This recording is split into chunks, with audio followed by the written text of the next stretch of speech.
Yangon, Reuters. Aspiring politician Abdul Rasheed was born in Myanmar and is one of the very few members of the Rohingya Muslim minority to have Myanmar citizenship. His father was a civil servant. But when the country goes to the polls in November, the businessman will not be able to stand as a candidate because officials accuse him of having foreign roots. Rasheed is among at least a dozen Myanmar citizens from the Rohingya Muslim minority who have applied to be candidates in the November 8 general election, hoping to get into politics under the newly democratic government led by Nobel laureate Aung San Suu Kyi. 6 of them have been rejected after officials said they failed to prove their parents were citizens at the time of their birth, a requirement under the election law. The election is another important test for Myanmar as it makes a transition away from military rule, but rights groups say the disqualification of Rohingya candidates demonstrates the limits of reform. Everyone in Myanmar, regardless of their ethnicity or religion, must have the same opportunity to contest in elections, said Tun Khin, head of the Burma Rohingya Organization UK, urging international donors to halt funding to the electoral agency. In his apartment in Yangon, Rasheed leafed through reams of identity cards and letters.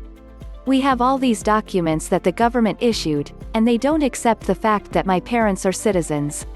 I feel bad about that and concerned," he said. Myanmar does not recognize the term Rohingya or the community as an indigenous ethnic group.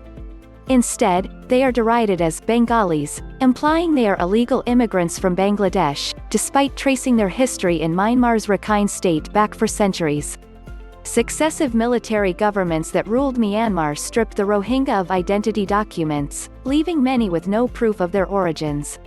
More than 730,000 fled from Myanmar in 2017 after a military crackdown the United Nations said was carried out with genocidal intent. Myanmar denies genocide, saying its security forces were engaged in a legitimate campaign against Rohingya insurgents. Several 100,000 Rohingya who remain in Myanmar are mostly confined to camps and villages and subjected to curbs on movement and access to healthcare. Monywa Aung Shin, a senior official from Suu Kyi's National League for Democracy, said the electoral organizations that rejected the candidates were just following the law.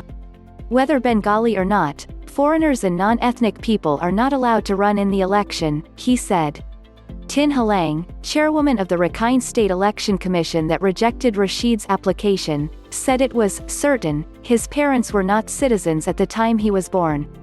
In his apartment, Rasheed held up the documents held by both his parents, which he said once sufficed as proof of citizenship.